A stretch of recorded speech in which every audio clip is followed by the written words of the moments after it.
welcome to Civics, a program on Arlington Independent Media. I'm Michael Shea, the host of this episode of Civics, a program where we talk to people who've been involved in their community in many different ways. We like to say we hope you're both informed by this program, but also inspired by this program. So today, we're joined by John Reeder, who's been an organizer, a candidate, a volunteer, and an activist in his community for quite a long time. John, thanks for coming on the program. Well, thank you, It's very nice to meet you. So, can we go back to the beginning? Sure.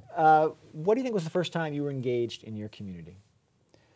Here in Arlington, I think it was 1976. I was one of the founders of the Arlington Food Cooperative, which existed for 19 years on Columbia Pike, and it was a great experience. So that was my first real involvement in Arlington with an organization. And going back before that, were you involved with anything before that? Thinking maybe when you were younger or something. Yeah, well, in college I was involved with activism, well, actually volunteerism in inner city projects during my college years. I went to GW. Oh, okay. They had a project called Project Serve. We worked with the then existing DC orphanage and worked with that for several years. After that, after I graduated, was in the Peace Corps for 3 years. And that's really where I learned a great deal about community activism. Mm-hmm. So we jumped ahead to my next question, which is going to be what were you like back as a student in the day? What were some of your interests? In high school, I was very passionate about history. I loved history, reading history. My father, I ended up coming to Arlington. My father was an Army officer and was at the Pentagon, and we moved around quite a bit. But I spent 3 years here in Arlington high schools, different high schools. And in high school, I was very passionate about history and literature. My father had been a teacher prior to the Army, and so he instilled in us a love of reading and books, which I acquired. My father was also active in the community as well as in different organizations, so he gave us that example to be engaged in the community. Right. All right, so what are some of the organizations you've been involved with or helped start in Arlington, and how did that come about? Well, the first was, I mentioned, 1976 was the Arlington Food Cooperative. I was member number 2, and my sister was member number 1. And as I said, we're on the Pike. It was early natural foods, organic and what have you, sort of a self-run cooperative, although we did have staff eventually. After that, I got engaged with tenants just down the Wilson Boulevard here, close to the courthouse. I was involved with the Colonial Village Tenants Association when we were threatened with demolition of the complex and redevelopment. So I had a long involvement with many tenant organizations in the 70s and 80s. So I also was at work. I worked as an economist downtown for the International Trade Commission for 32 years. And I was involved with the staff union there, which was American Federation of Government Employees. And I was a local president, local officer, and union steward. And so I've been involved. And during college, my early union experiences with in the 70s with Cesar Chavez and the boycott and the United Farm Workers Union, which involved many young people at the time, the boycott and the organization of Chicanos workers and with Cesar Chavez. So I worked with them quite a bit. And you were in that GW? I was in graduate school at Ohio State. I went to Ohio State for 2 years. I did that, and then actually we had a chapter here in Arlington, D.C. There was a lot of support for UFW here, and so I really got to appreciate what unions can do and how to be engaged with helping people. When you got involved with the tenants over the Colonial Village issue. Did you have to learn about local government to do that, or was that how you learned about local government? Or I'm wondering, to what extent did you sort of bring skills you learned elsewhere, or what extent did you learn by doing with some of these involvements? I think it was more learning by doing. I remember our first big action we had, and there were around 1,700 apartments at the time in Colonial Village, and we had around 1,200 members. So we brought over 300 or 400 people with candles over to the county board, and frankly I didn't know what the county board was going to do for us.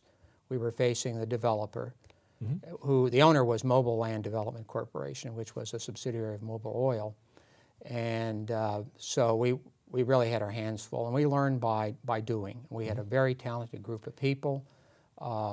As you see in Arlington, people have wonderful skills, backgrounds, education, work for interesting NGOs or government agencies, and we were able to utilize all those skills of people collectively to really, we did end up saving a good part of Colonial Village was not demolished or redeveloped so that people were evicted, and that was our goal. Yeah, no, that's great.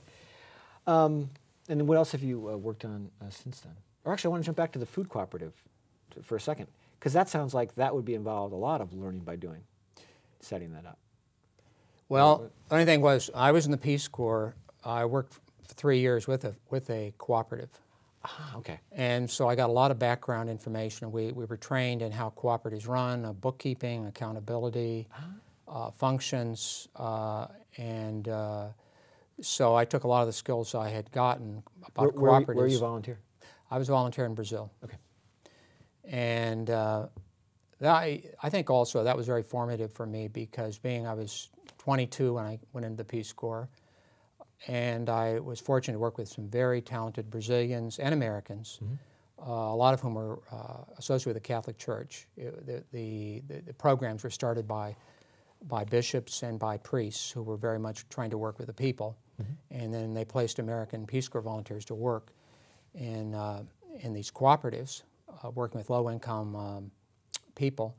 And so it was a very hopeful time and a lot of wonderful people with skills, and I was able to really pick up on how you work with people and how a good organization operates, and also to have passion about who are you serving, what are you doing, and have passion about it, and why are you doing it, and hopefully for good reasons. And so the co-op kind of evolved. I was treasurer for 5 years, did all the bookkeeping. But we pretty much, I think we all learned together, a lot of young people, how to get food. And of course, at that time, I don't think organic food existed. People were just interested in good quality food and, of course, vegetarian food. Right. And that's what we did. And at that time, there were no outlets like Whole Foods or what have you. Yeah. So it was really, and we had a great deal of support in Arlington in the time. It's almost like you were looking for a concept before it arrived. You That's knew correct. You needed different food, but the idea of organic wasn't really fully formed. Actually, Whole Foods pretty much dovetailed or followed. It actually, in fact, it calls itself a co-op killer because it started in Austin, Texas, when one of the largest food co-ops was around the University of Texas. But again, the whole model of bulk food, of people serving themselves, of tofu and alternative foods. Yeah. And that's how Whole Foods got started. And I think the co-ops, downtown, all the D.C. area, and a lot of cities in the United States really were pioneers. And we had one here in Arlington. I said it was about 20 years, but eventually we were marginalized. Financially, it was always a tough go. Right. And so we folded. Yeah. And then what else have you worked with or worked on since then? Well, mostly my passion has been around affordable housing and trying to keep Arlington, particularly rental housing, affordable for people of modest means or middle class working people. And that's the Arlington that I knew as a young person, and it's become more and more difficult. So that's been really my passion, working with that. Before I was through my faith community, Queen of Peace, South Arlington. The Social Justice Committee, we worked very closely with trying to save, and particularly South Arlington communities that were being redeveloped. And so through my faith community, I continued that. I also helped found for about 15 years, we had a county-wide organization of tenant groups called TOC, Tenants of Arlington County. And our purpose was basically to be an advocate and to help people organize tenant associations so that they could speak for themselves, Right. and in a decentralized fashion, not a centralized fashion. And so we did that for about 15 years, and then eventually, I don't know what happened exactly, but a lot of volunteer groups just kind of faded away, and we fade away or kind of evolve in a different direction. Do you think that advocacy has been picked up by other groups at all? That ability to advocate. There is one. Yeah, there is a group now called Bravo. Yeah. Which a guest you had on, Charlie Rinker, was involved in helping start. But I don't think they have the militancy or the independence. Right. That was one thing that we were very careful of. We did not see the local political structure as our ally. We saw them more as a impediment or something to be dealt with. And it was always a love-hate relationship dealing with the Democratic Party. And so over the years, unfortunately, I think a lot of these groups have been co-opted, both because of funding and the natural process. And that was one thing we prided ourselves on, that we were there for the tenant. We were not there to placate the county government or county board. And of course, in Arlington, the power is very centralized in the county board. Right. And so you're always having to deal with the county board politics. And I think that over the years, I think, and that's also what led me to split with the Democrats. So I identified myself as a Democrat for many, many years, but finally over the affordable housing area, it was so demoralizing to see the Democrats really essentially turn their back on low-income tenants here in Arlington, that that's when I really became a Green. I decided that essentially they were part of a big machine, and they were no longer really serving, although they have the platitudes and cliches, they don't really deliver.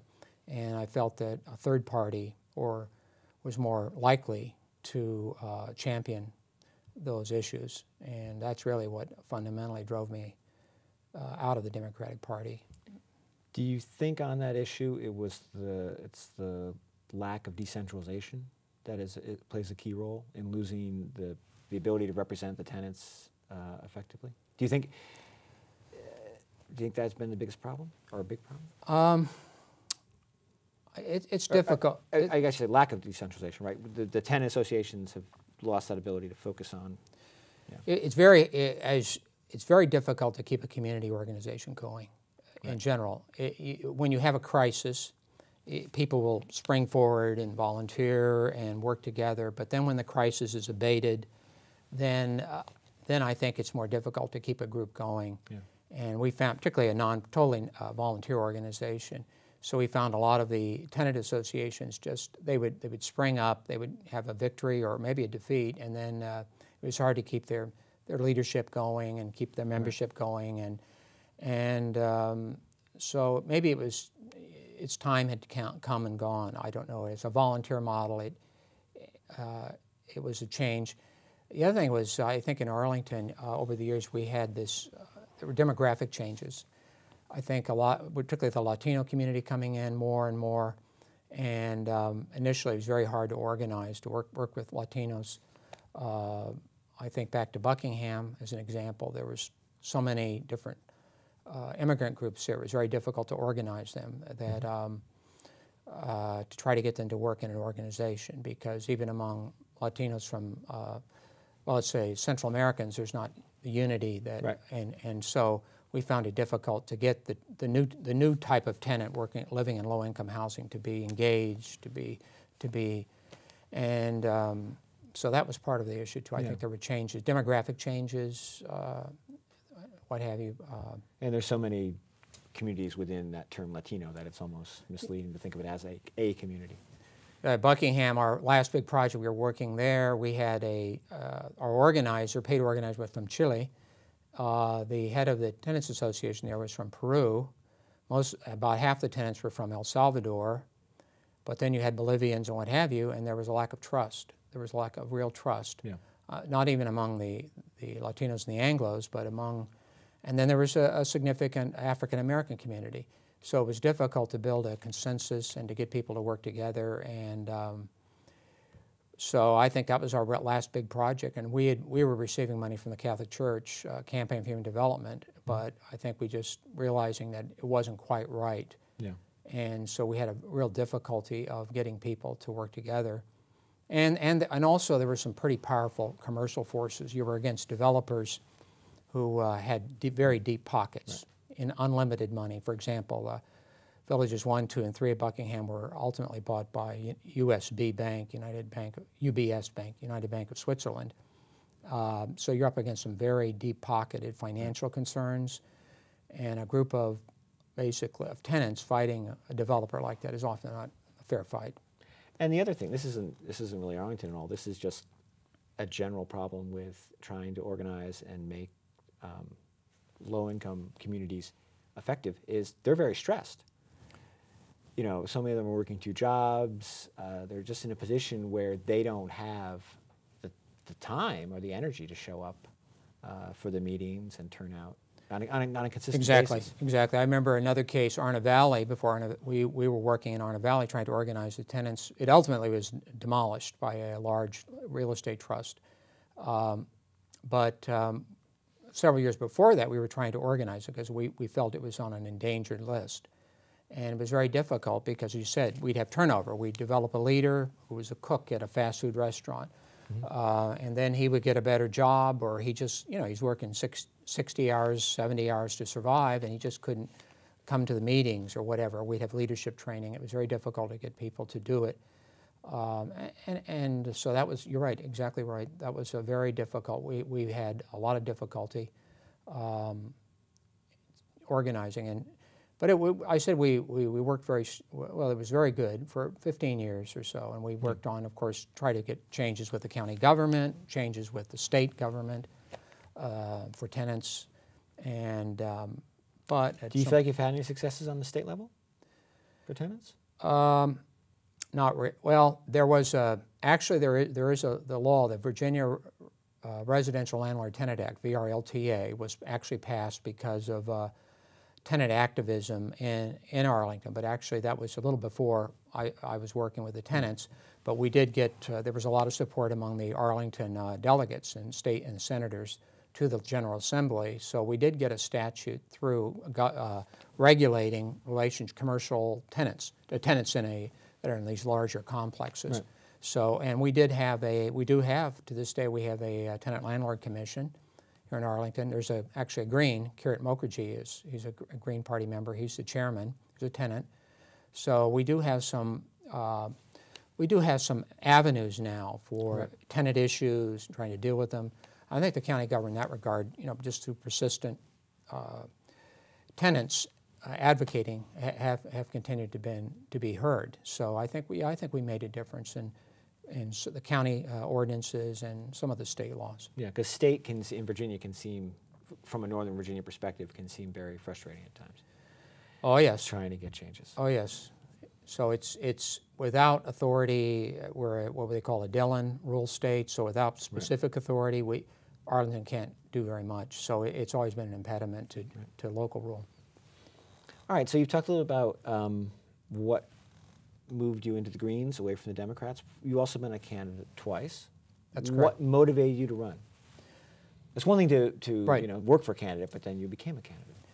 Well, I could not. I was a federal employee until I retired in 2008. Retired in February, and then I ran that same year in November for county board, and that was, of course, the Obama year, the landslide year for the Democrats, and very difficult, but I still managed to get around 25% of the vote, which I thought was respectable. There was no Republican in the race. I ran the next year against Shea, and I got around 32% of the vote. So I thought I was on at least an upward trajectory. I did better. I learned a lot. Being a community activist for so many years, I got to know the political structure very well. And knew a lot of the politicians and so forth. But the federal law, the Hatch Act, bars a federal employee from running for office, partisan office. So I could not run. I mean, I would have run sooner, frankly, if I hadn't been barred by statute. And also with my union experience, as I was a union officer we did a lot of advocacy, lobbying on the Hill. So I was not I was aware of the political process. And also I think, as I indicated, I felt that in Arlington, the local office, the Democrats really had failed to deliver the promises they had made, and really were not serving our community. And I was and still am, annoyed at them. And so I felt I'll give it a chance. So I thought I've learned a lot during that campaign, but I don't think I would do it again. But did you have fun? Yeah, I did. I had fun. It was fun. I met a lot of wonderful people. Arlington has a wonderful group of people, really, as I mentioned earlier, highly educated, interesting people, and you can always find out all sorts of things by talking to Arlington residents. And so they're great people, and they want good government, and so I got a lot of support, and I felt good about it. And I don't think we have the vicious politics they do in other communities. It's not a name-calling kind of thing. I don't think it ever gets to that level. And so that, in that regard, you can run for office here and feel good about it. And people, and you have the civic associations have the forums in the fall, and so you have an opportunity, and people hear you out. So I think that's a very good. We're a very civic-minded community.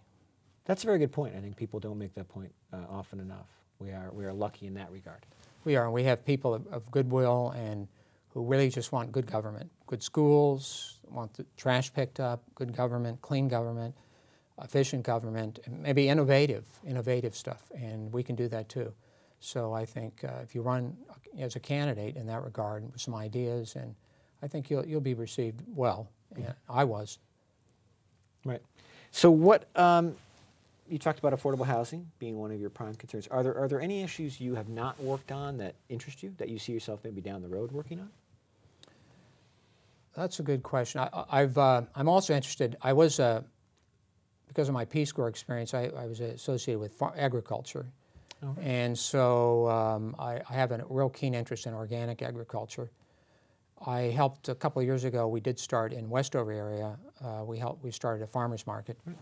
And I was one of the people that got the Westover residents together, and it's still going. It's going on a third year now. Although I'm not directly involved, my attitude is more of an organizer. I'm more concerned about getting something going. So I'd like to do more in the food area, return to food area. Organic agriculture is something I'm interested in. My father left my five sisters and myself a small farm in Illinois, and we're in the process of converting it. It's around 200 acres. We're converting it to organic crops. And so I want to follow that up. And I'm real keenly interested because I feel that organic agriculture has a real place to reduce pollution. And also from the climate change, organic agriculture can be very positive because traditional farming is very energy intensive and wasteful, not to mention destructive of our water and what have you. So I'm thinking I'm going to be more involved in that. Let me ask you, I want to touch on one more point. And this comes back to when we were talking a little bit before about Arlington is a very civil place. It's a place where if you're a candidate, you'll be heard, there'll be forums. It does seem like a lot of the challenges we face in Arlington, it's crowded schools, affordable housing. We do need to think in new ways. It's not just commit to something and find the resources necessarily. Do you think the way we do things in the form and everything, is there enough space for big ideas, for new ideas? What's your take on it? Because you've been advocating for housing authority, which is not a new idea, but it's certainly it will be a different approach. But you feel like that's been heard. But I'm wondering, in general, do you feel like Arlington has the capacity as a community to come up with big ideas, new ideas? I think it's very difficult because essentially Arlington is now machine politics. The Democratic Party controls everything absolutely, and all of the commissions, the important positions, even voluntary on commissions, advisory groups you have to be the right kind of Democrat to get there. So I think it's they do have some Republic. They do. They have few commissions and stuff. I mean, but it is a bit mixed. But I think in general they're not open to new ideas, and I find it very disturbing.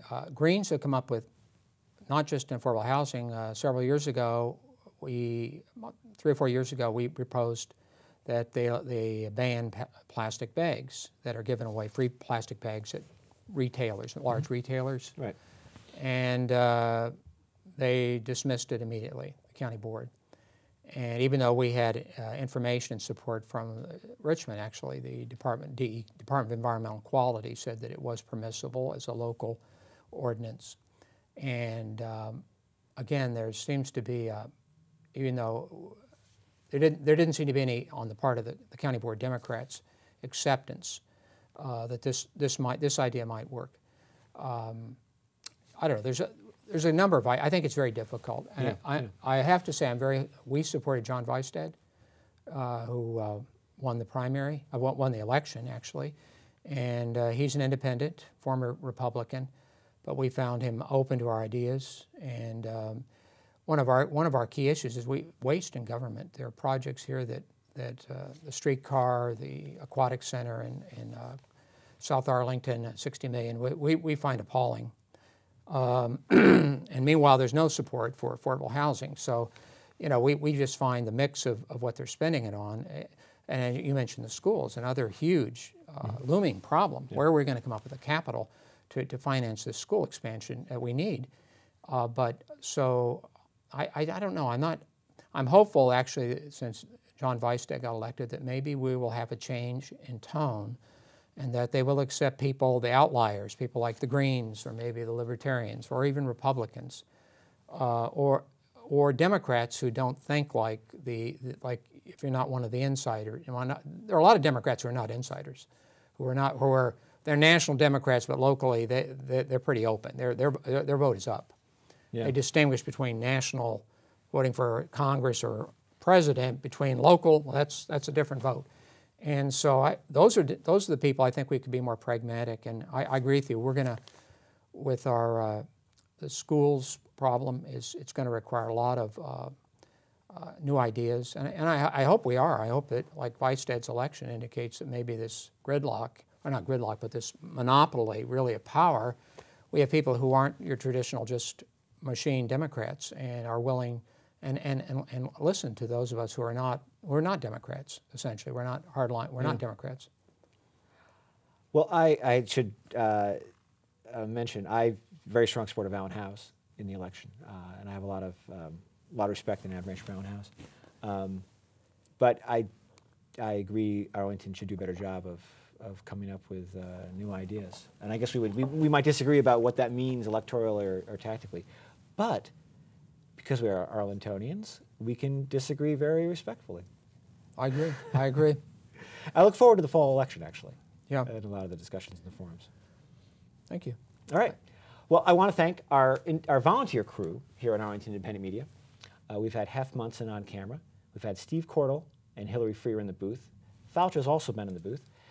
Everyone has been great, as usual, the volunteers at Arlington Independent Media. But I also want to mostly thank John Reeder for working so hard and for so long to making his community a better place to live. Thank you.